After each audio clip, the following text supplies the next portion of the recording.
What's up, guys? Dodgers Randy here for today's game recap after tonight's 3-1 loss against the Rangers. Really quickly, I just wanted to apologize for my background. You got my Sublime concert here. I've got a Joker from Batman poster over there. Don't ask why. This is where I'll be doing pretty much all of my recording this season. It wasn't supposed to happen this week, but due to some things it is, so I'm not set up yet with my background. So anyways, there we go. Let's get into today's game. Ross Stripling was on the mound.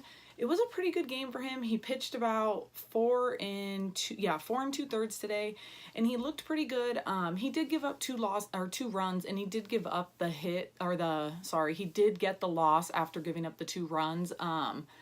But one of the runs came in off another pitcher, and the thing is the way he gave up the hits and the runs, it's not like he was getting knocked around. He did give up a couple hits today, but he also had 4 strikeouts, turned a double play when he found himself in a difficult situation in the first inning. And he just looked good. His pitches looked good. He looked composed out there on the mound. He didn't look tired. He got plenty of pitches in.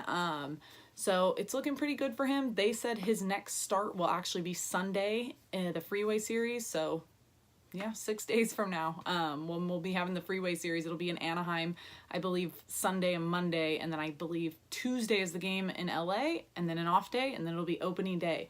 So really excited about that for him, because we don't know who's going to be the starter for opening day yet.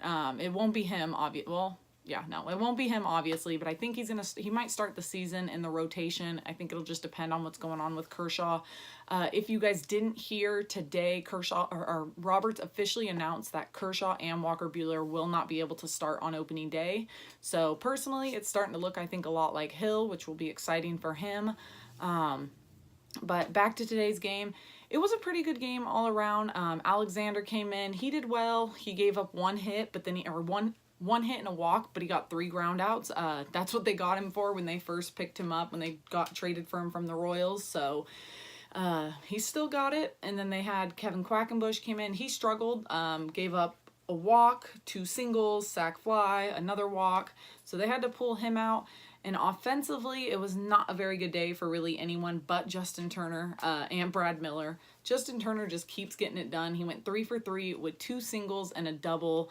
And he looks good to go at the plate. They were talking about it on Sportsnet LA, how tomorrow is the 1-year anniversary of when he got hit in the wrist by, I think it was Kendall Graveman from the A's. And then he was out for the first couple months to start the season. And they were joking how a lot of fans have been tweeting and saying that they should just bubble wrap him and call it a season. And I'm almost on that same page, just because Turner gets hit a lot. And we don't need him to get hurt. To me, he's the leader of our offense. We need him out there every single game, and he's killing it so far. I think he's hitting like 460 something this spring. He might be above 500 now. But it's insane. He's just really killing it out there.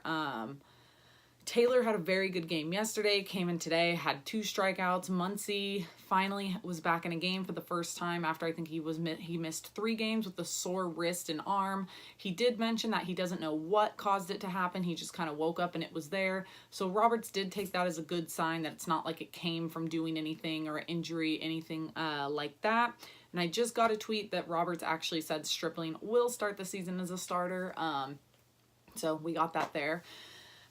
But anyways, for Muncy, hopefully whatever's going on with him, he can kind of figure it out. He struggled quite a bit this spring, started off a little slow and then got hurt. So I'm not going to expect him to just come back in today and tomorrow and be ready to go.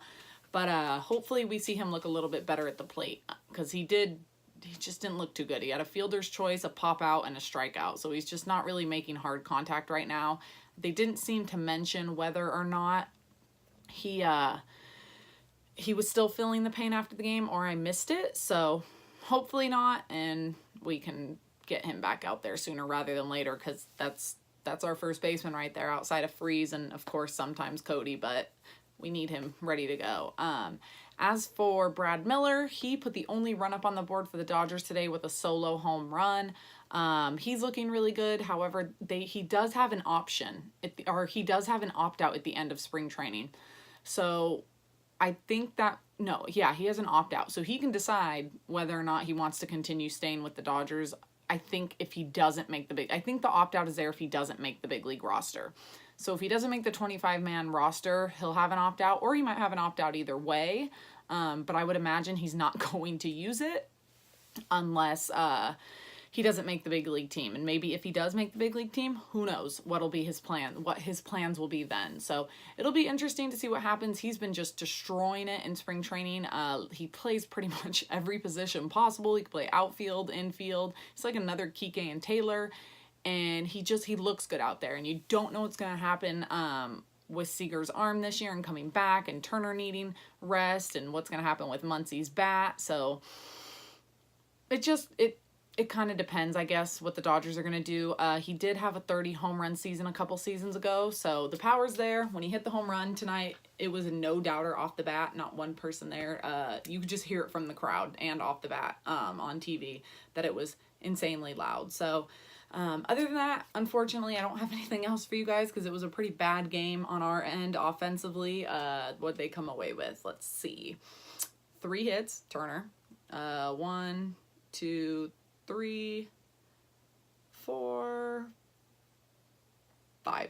It looks like 5 hits all day. So that would explain why it was just not a good day. I did kind of zone out at the end, so I might be missing a couple of the minor leaguer hits. But yeah, other than that, they lost 3-1. Not a big deal. I don't know who they play tomorrow, but I believe it's the last night game at Camelback Ranch for the Dodgers, but they will have a night game again on Wednesday. And then they're getting ready to go, guys. So I think a few of the players will start to kind of head home on Thursday and Friday because they do have that game in Anaheim on Sunday. So they'll give them a day or 2 off to just rest. If that's the case, depending on who's playing in the games, I'm not going to really do a game recap if it's just a bunch of minor leaguers in the game. So we'll see how that goes. But other than that, do me a favor, hit that subscribe and like button. I appreciate it as always. And I will catch up with you guys tomorrow. All right. Good night, guys.